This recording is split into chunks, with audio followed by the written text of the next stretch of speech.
Hai, Assalamualaikum. Cikgu harap semua sihat. So, hari ni cikgu akan buat penerangan sikit mengenai subjek biologi.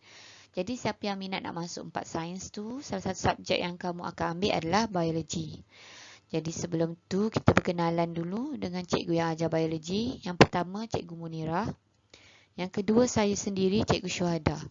Okey, untuk tahun ni saya ajar tingkatan 4 dan juga Cikgu Munirah ajar tingkatan 5. So, kita pergi pada slide seterusnya. Okey, biologi. Tahniahlah sebab kamu berminat untuk pilih sains tulen. Sains tulen ni dia ada 3 subjek lah, biologi, fizik, kimia. So, antara subjek dia adalah biologi. So, apa dia biologi ni? Biologi ni adalah kajian mengenai benda-benda hidup.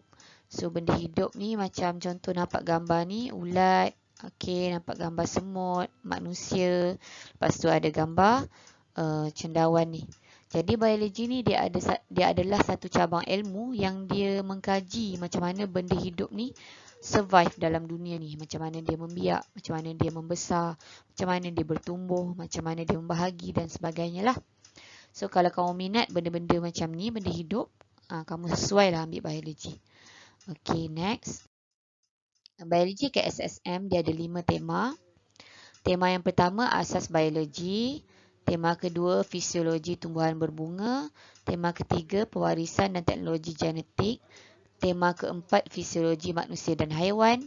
Tema kelima, ekosistem dan kelestarian alam sekitar. Okey, yang ni overall sajalah. Nanti kamu akan belajar lebih dalam lagi. Okey, so next. Okay, elemen dalam pembelajaran biologi ni ada 3. Yang pertama, kita belajar ikut buku teks lah, ikut silibus. Iaitu tingkatan 4 ada 15 bab, tingkatan 5 ada 13 bab. Jadi total 28 bab. So, memang memerlukan orang yang rajin, bermotivasi, berazam tinggi, tidak putus asa dan betul-betul tekad. Dan baguslah untuk belajar biologi ni. Jadi cikgu sangat menggalakkan orang yang betul-betul berminat. Sebab kalau dia minat pun kurang, ambil pun sebab ikut kawan, nanti bila belajar tu kurang bersungguh. Sebab banyak nak belajar ni, saya takut kamu akan jadi stres. Jadi, kalau untuk survive dalam sains tulen ni, memang pertama kena ada minat, rajin dan tekun lah. Dan sanggup belajar ilmu baru. Okay. So, PBD yang kedua, pentaksiran bilik darjah. Yang ni macam tingkatan 3 dengan 1 tingkatan 2 lah. Iaitu ada penilaian PBD dan ada TP1 hingga TP6. Jadi, sementara kita, semasa kita belajar dalam kelas tu, kita akan dinilai lah. Okay, TP1 hingga TP6.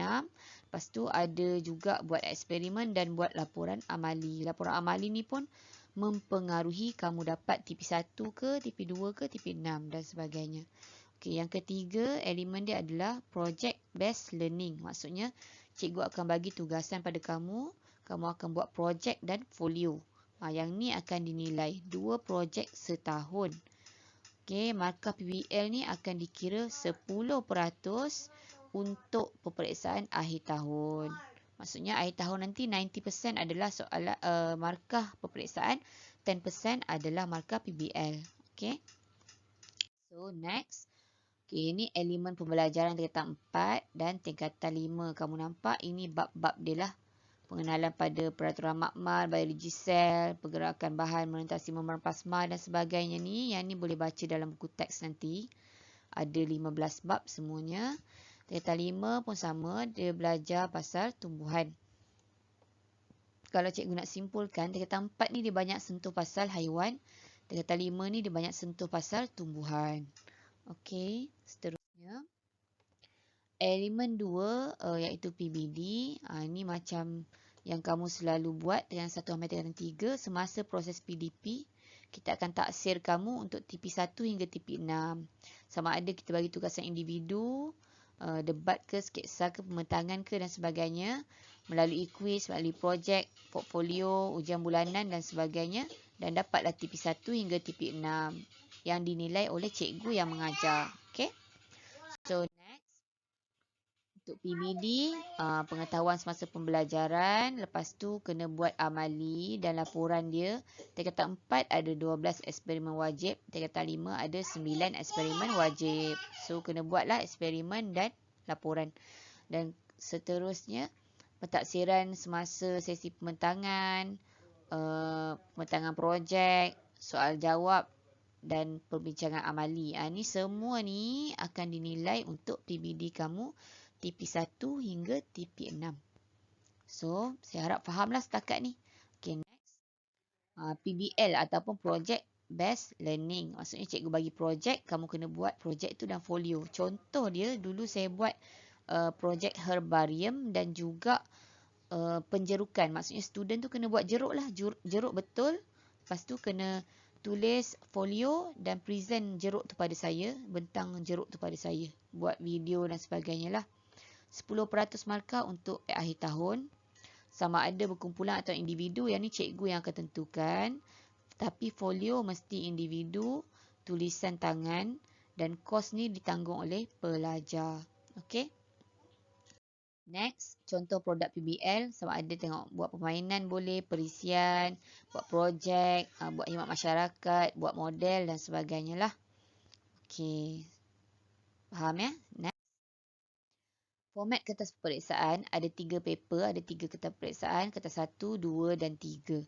Kertas 1 adalah objektif, kertas 2 adalah struktur dan esei, kertas 3 adalah ujian amali sains secara live lah, secara dalam makmal. So, untuk objektif ada 40 soalan, 40 markah. Untuk struktur dan esei ada 100 markah. Ada bahagian A, B, C.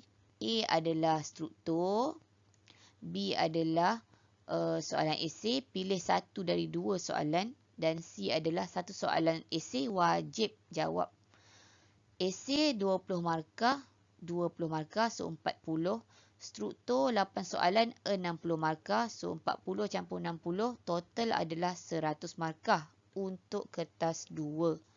Okey, kertas 1 total 40 markah, dan kertas 3 ni kamu buat amali dalam makmal, diperhatikan oleh ketua pengawas-pengawas semualah untuk SPM. So, daripada amali tu, kamu akan jawab soalan pada kertas peperiksaan. 1 kertas untuk setiap subjek. Maksudnya, bio 1 kertas, kimia 1 kertas, fizik 1 kertas. Tapi, ketiga-tiga kertas ni diberikan pada masa yang sama, hari yang samalah. Penilaian dia waktu yang sama. Okay, setiap 1 kertas adalah 15 markah. Masa setiap subjek adalah 45 minit. So, kalau kamu ambil 3 subjek, kamu akan jawab dalam masa 2 jam 15 minit. Okey, tak apa. Kalau tak faham yang ni, nanti bila masuk kelas, kita akan belajar lagi pasal format ni lah. Jadi, jangan risau ya. Yang penting kamu tahu ada 3 kertas. Okey. Next. Ini format pentaksiran dia. Nanti kita akan masuk lah. Benda ni saya akan terangkan lagi nanti. Okey. Kemudian, akhir sekali, kerjaya yang sesuai ataupun kerjaya yang berkaitan dengan subjek biologi. Doktor, pensyarah, pakar bedah, jurnalis artikel biologi lah, ahli zoologi, ahli bioteknologi, ahli fisioterapi, doktor haiwan, guru biologi macam saya, ahli biokimia, ahli farmasi, ahli psikiatri. Dan banyak lagi kerjaya sebenarnya. Ni yang cikgu sempat muatkan saja. Okey.